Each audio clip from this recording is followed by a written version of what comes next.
This is She Fascinates Me, a podcast about women who are living with intention, curiosity, and heart. I'm Julie Silber, and in each episode, I'm bringing you conversations with women who inspire fascination in all its forms. Welcome back to part 2 of my conversation with Ann Riddle. In part 1, we heard about her remarkable experience living in Moscow during a pivotal moment in history, and today we move on to London and Mexico City. It was cute. She called it Expat Light. She was building an incredible international community through friendship and travel. While every city she and Steve went to was different, the ability to create connection is certainly their gift. So now let's jump back into my conversation with Ann. So before we dive in, I am an independent creator, and this podcast is going to grow with YouTube subscriptions. Those help me more than you know. So if you haven't already, please take a second to subscribe. Part 2, or I should just say part 2, because the second country was England, and Steve and Ann had a wonderful time living in London, and it was a very different experience than Russia. So we're going to cover that and Mexico City in this episode. Welcome back. Thank you. It's great to be here. Yeah, so no language barrier, maybe having to get adjusted to the British accent. But if there was ever any anxiety or stress from the language barrier, I know you coped very well with that. But if there was, did you feel like you were just taking things down so many notches and really at ease? It was a whole different ballgame. And you're right. Mm-hmm. You don't realize how much not being able to communicate verbally with people takes a toll. It just makes everything more difficult on a daily basis. Yes. And so moving to London felt like a walk in the park, literally Hyde Park. We lived in the center of town and just really tried to live life to its fullest as not even just tourist. I mean, obviously we were living there, but we wanted to do all the touristy things. Yes. But we also found that like our favorite date night was eating at a wonderful restaurant and going to the theater and then having after dinner drinks where the martini was invented. And, it was just always fantastic, special things. And so there's the glamour. Yeah, exactly. Yeah. Exactly. It was. And thank goodness we went to Russia first and then London, because that in reverse would have really taken, I think, a toll. That's a really good point. Yeah. Well, you earned the glamour and that whole lifestyle change for sure after 2 winters in Russia. Yeah. So tell me about getting plugged in socially there. So there was also an international women's club there. I will say I did not attend that nearly as much as I did in Russia. Okay. Russia, that was a requirement. Yeah. In London, it was just a nice way to connect with other expats. And again, not all Americans, from really all over the globe. And was that group about the same size as the Russian women's group? It was smaller. Okay. And again, I think there were many women who didn't feel like they needed to do that. Yeah. And there was an American school and couples who had children really made connections that way. Okay. We don't have children, so we didn't have that connection, but we made really good friends with neighbors and with some of Steve's colleagues. So we had a lot to do. Well, yeah, and pretty much everywhere you go, you can just get into full-on conversations instead of bits and pieces.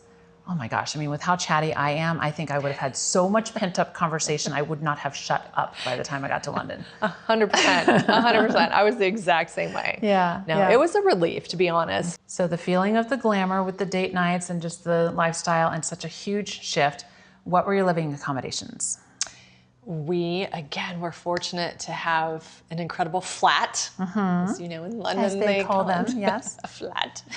And we were right in Sloane Square. We shared a zip code with the Queen and Buckingham Palace. That's amazing. Which, it was just, it was all the expat expectation. It was all of that and more. It was fabulous. Incredible. And we were right down from Kensington Park and Hyde Park. And Steve would take boxing lessons in Hyde Park every Saturday. Oh my goodness.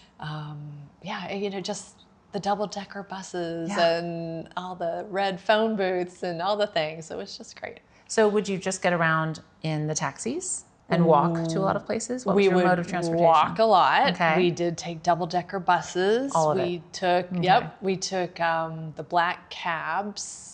Is And there a special Ubers. name for the black cabs? I think they're called black cabs. Okay. Yeah. Okay. But Uber wasn't really a Dumb thing podcaster yet. question. Sorry. Okay. But Uber wasn't a thing yet. Yeah, okay. So, yeah, we were taking public transportation. We did not have a car there. Okay. Yeah. So, And so it was a flat. Mm-hmm. This might be another dumb podcaster question.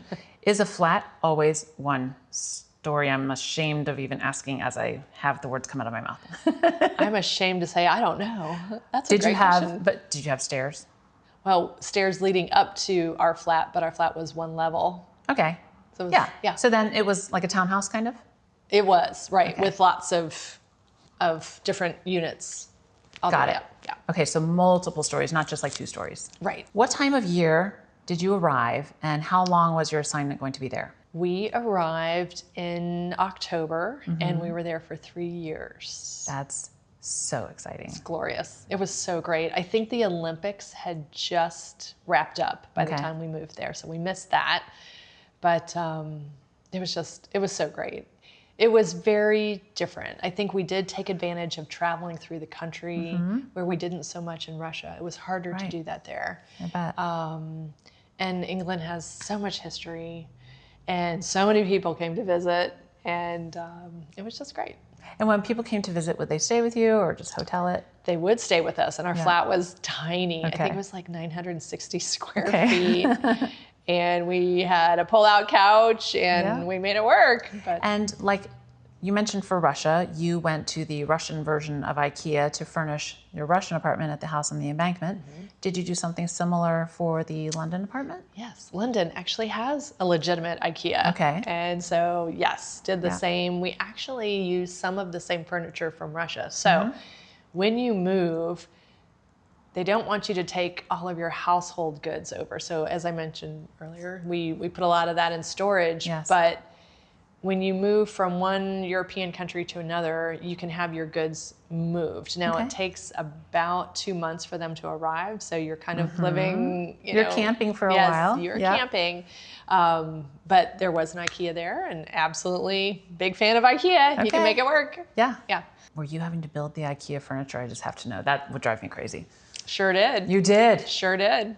Okay. Uh-huh, I would have halfway through. outsourced the heck out of that. Okay. And you could have if you wanted to. Right. Yeah, but you did it yourselves. Well, yeah. sometimes Okay. we did, I guess. What was the work like in London? Was it a different project for Steve or was it still the same kind of work? Similar work, Uh-huh. still working in the tax function. Okay. Still business development. Okay. Loved it. He did great things there. Okay. And I started working too. So I don't know if I you was were just about heading to there. ask you Yeah, that. yeah, Yes, yeah. yes. So I worked for a company called Miller Hyman, which is a sales training company. And I actually did a lot of training for EY through Miller Hyman. Okay. And then ultimately, EY asked me to interview for a role. And lo and behold, I started working at EY too. Okay. Okay. And so Steve? that was happening. Were you both reporting to an EY office in We were. London? Yeah. And at that time, this was pre-COVID, right? Correct. So we weren't teleworking. You were actually both going together in the black cab. Well, we would take the work. subway, Take the subway. Yes. Okay. What do they call? Oh, do they call it the tube? the tube. The tube. Yeah, I can't believe I said subway. You're Yeah. right, tube. Okay, okay. It's been a while. I'm rusty. Okay. So how romantic. Taking the tube to work, going to the same office. Would you take lunch breaks together? Absolutely not. If Steve's listening to this right now, he would have absolutely not. Well, to be fair, I mean, we really tried to keep our work-life balance Okay. a priority. Yeah. We tried not to bring work home. I mean, frankly, that was really easy to want to talk about work. We're both in business development. We're doing similar things. He was doing it at a much different level than me, but so we worked hard to keep them separate. And I respected his space and he respected Sure. mine. So a lot of positives that I'm hearing, but were there some major adjustments that you found yourself having to make in London culturally? And were there any bumps in the road? Sure. Well, for one, you might have alluded to this earlier, but we clearly speak the same language. Yes. But we're not always speaking the same language, depending on when where someone is from. So you might know throughout England, the dialect is very different depending on what part of the country you're from. And so many times speaking to someone, you just could not understand them, but we were speaking the same language. So I'm glad to hear that you struggled with that sometimes, because there are some times when we cannot choose a particular show on one of the streaming platforms because I just can't understand what they're saying. I can't. Exactly. So those are the shows where we either have to turn on the subtitles to help me, or Justin says, you know what, I'll just watch that on my own, baby. Yeah, okay. Right, 100%. Yeah. Okay. But going back to this, there couldn't have been any problems or challenges moving to London. I'll give you an example. And yes, it's a very light example, but I remember moving into our flat and we were setting up our phone. So back then everyone still had a landline. Okay. And so you call the phone company and we'll put you on the schedule 3 weeks from now. So here comes the date and they're supposed to arrive by 6 p.m. and it's 5:30 and you're thinking, this doesn't feel right. So you call the company. Oh, we're sorry, no one will come today, but we'll put you back on the list for 3 weeks from now. There was never a sense of urgency or, we made a mistake. It was, nope, we'll get you back into the schedule. So I realize that it sounds like probably a very petty example, but it's just an example of how things are not easy like we may know them here in the States. Now, I've had some British friends who have moved to the US and they'll say it feels very challenging for them too in some ways. So I think depending on what you're used to. Yeah. But again, they don't have a huge target necessarily.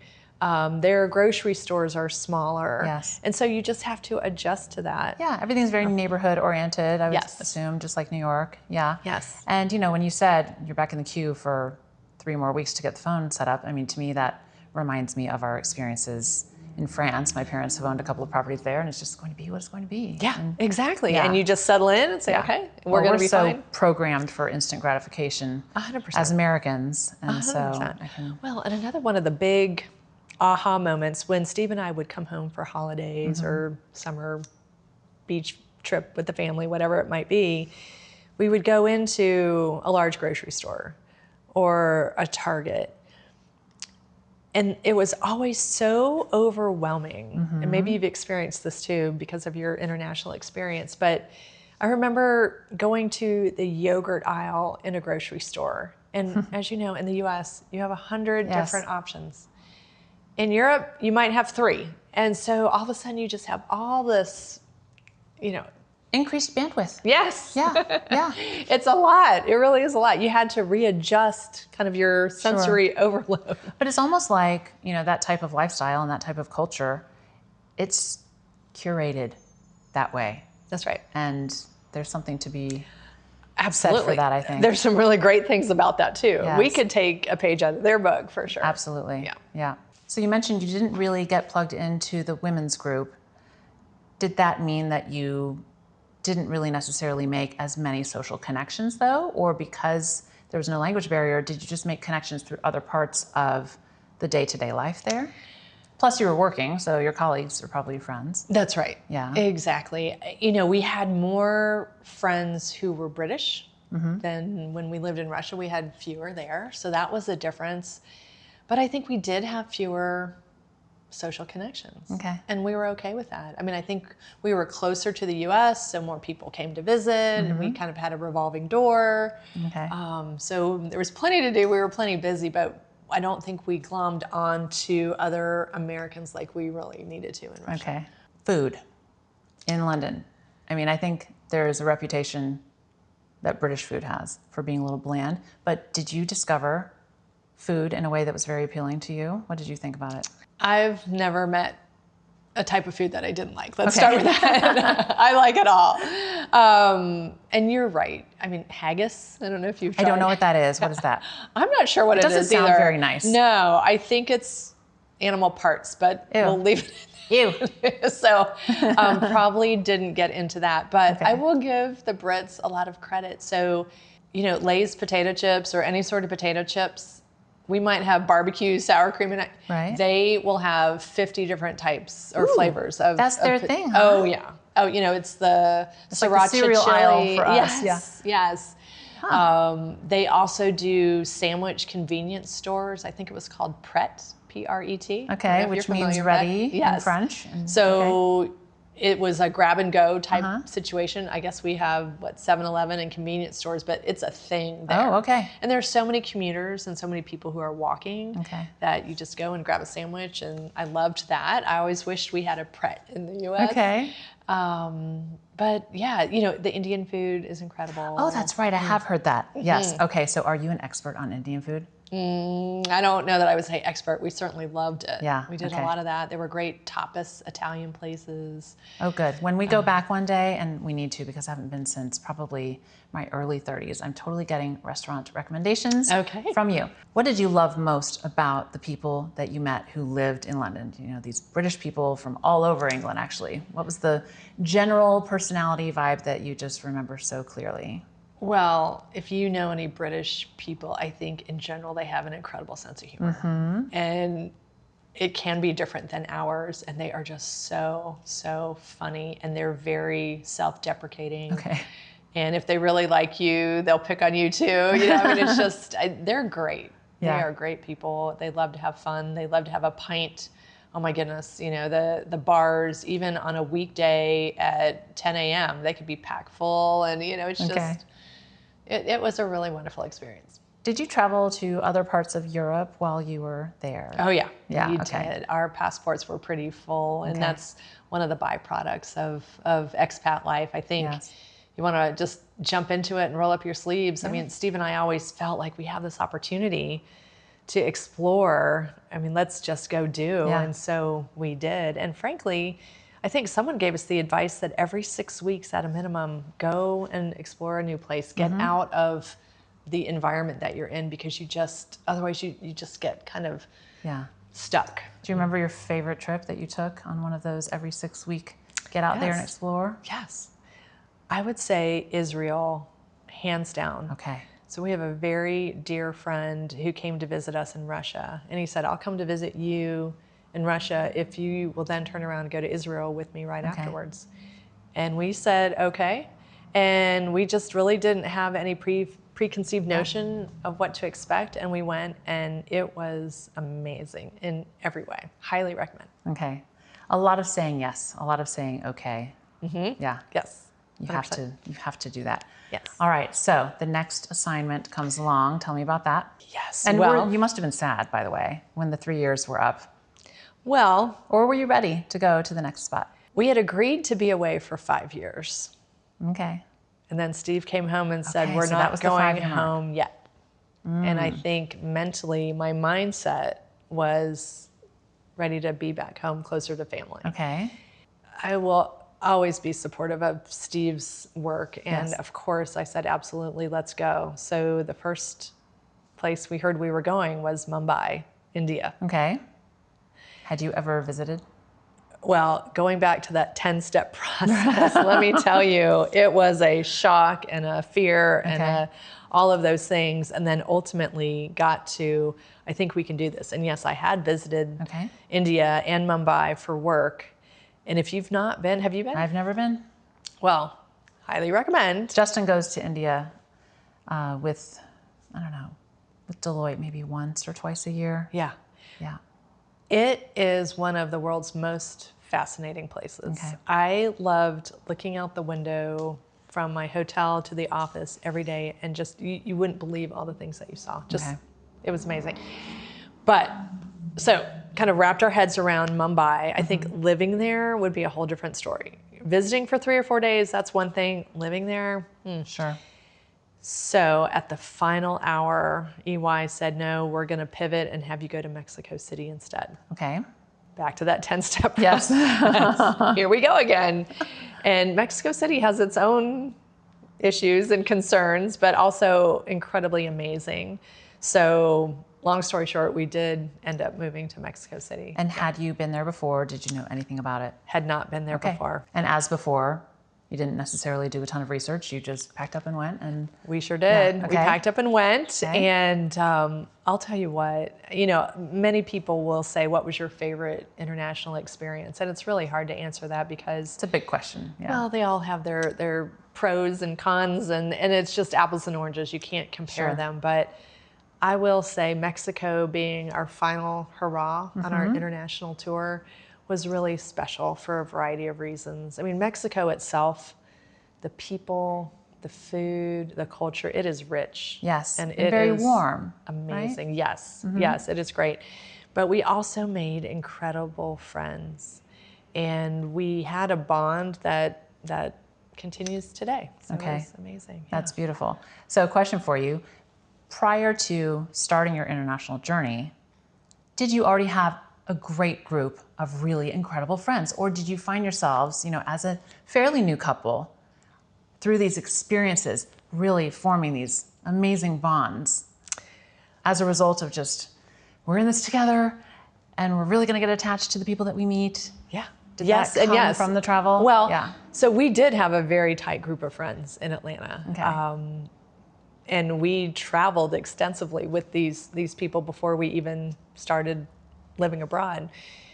But we've added to our group of friends Yes, with okay. the new friends that we've met internationally. So Yeah. we're very blessed that we have multiple groups of friends. It must have felt so good, since you had that established core group of really great friends at home, to have that success, in each of these destinations, maybe some more than others. It sounds like Mexico City, that you might have had maybe more friends or maybe deeper relationships that you formed. Yes. But you did well in the previous two countries, right? Socially. We did. And what was great is when our good friends from the U.S. came to visit, we would introduce them to our new friends and then kind of grow the whole circle. So it's Okay. we're just fortunate that we've been able to have these experiences where we've Totally. grown these bonds. So another women's group in Mexico City? There was another women's group, yes. And I would say, between Russia and London, Mexico was probably right in the middle,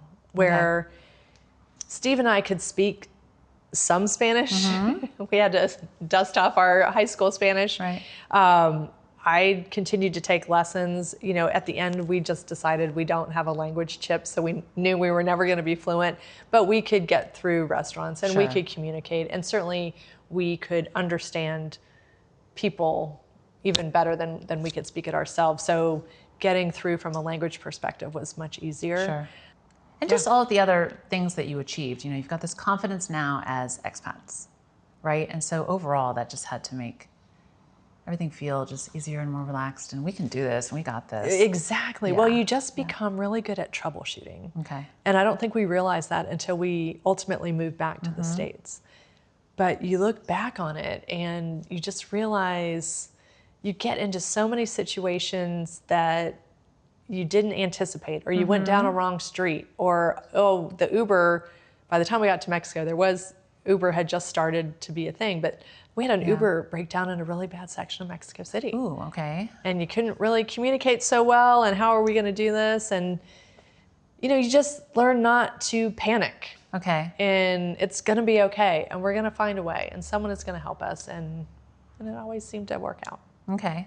And so I think that's a tribute certainly to your relationship. Not everyone can handle stress like that or challenges, and I'm sure there have probably been many expats who find themselves overseas arguing a lot about the challenges along the way, but it sounds like you and Steve are really great at navigating and being nimble and just flexible and patient with yourselves and one another and the situations. Well, I think we both feel fortunate that we were able to do this together. Yeah. And we have grown together as a couple, Yeah. and there's no one else I'd rather do it with. I mean, it's just been a great adventure. Incredible. All right, so a lot of roses.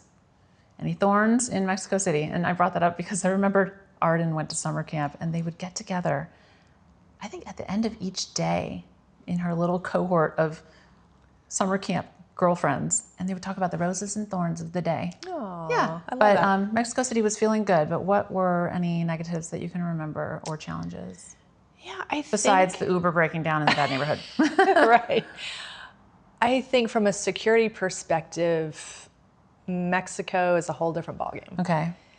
And I will tell you, the first 3 weeks that we moved to Mexico, we witnessed a shooting just 20 yards from us. And Wow. we were stuck in traffic coming back from a late flight, and we just happened to be there. Now, when that happened, neither of us spoke in the car until we got home. And I think Steve was worried that this would be a default moment. So in the world of expats, if a couple defaults, that means they decide to go back to the US, Okay. where maybe the wife or the husband, or for whatever reason, they didn't want to stay, they then default back to the US. So Okay. I think Steve was very concerned that this was gonna be a default moment. So we got home and he looked at me and he said, well, and I said, I'm gonna call one of my new International Women's Club friends tomorrow and just tell her what happened. And I had kind of a conversation. Hey, does everyone have a story or two about witnessing a shooting? And she said, absolutely not. Absolutely not. Okay. Said you were at the wrong place at the wrong time. Luckily you were fine, and she was right. We never saw anything like that again. Now, we heard about all kinds of things. So we did not live in a gated community. Some people did, but we lived in Polanco, which is arguably one of the safest neighborhoods in all of Mexico City. Okay. So, we learned that you didn't wear a wedding ring. You didn't wear anything that looked like gold or diamonds, even if it was fake. You would be a target. Okay. I mean, there were stories where... A target for kidnapping?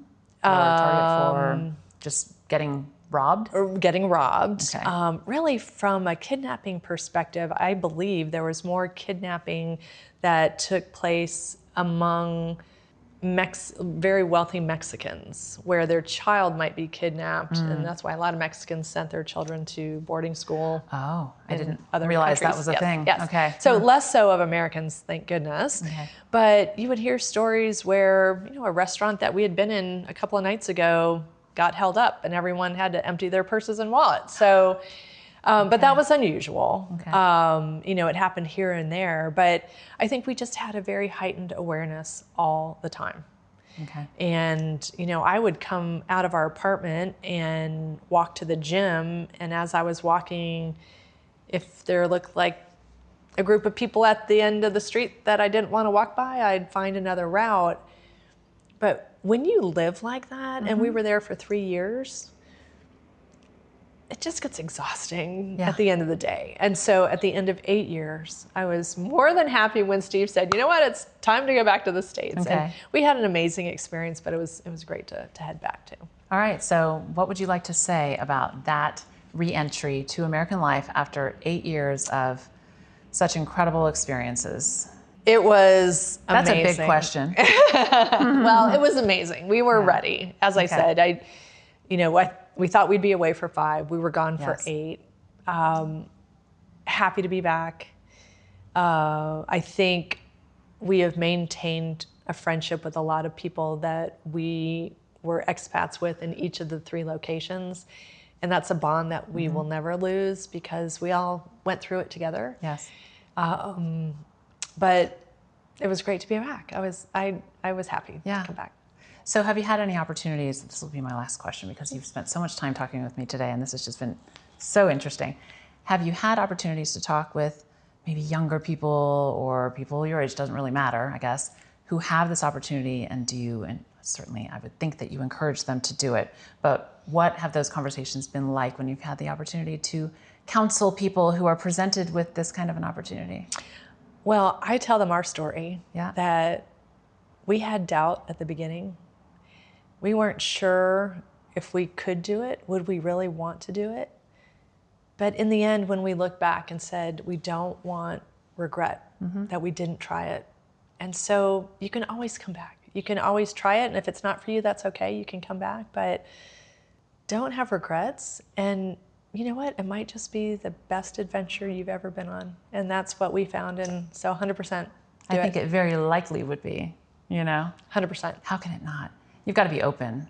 I suppose. That's right. But, well, you've given me the bug. So when Justin gets home later, I'm going to reiterate to him that I would love the opportunity to live overseas at some point before he retires. Oh, I hope you do. Yeah. It'll be amazing. This was a gift. Thank you so much. Oh, thank you. I loved it. I really appreciate it. Bye. It was great. And this has been such a fascinating conversation. I think what stands out most isn't just the incredible places that you and Steve lived, but the way you've continually built a meaningful life wherever you landed. Whether it was navigating the uncertainties of Moscow, celebrating the culture of London and having more quality time just the two of you, and creating such fabulous friendships in Mexico City, you have shown that home isn't always a place, it's something that we create through curiosity, resilience, and connection. And it was really inspiring to hear your story.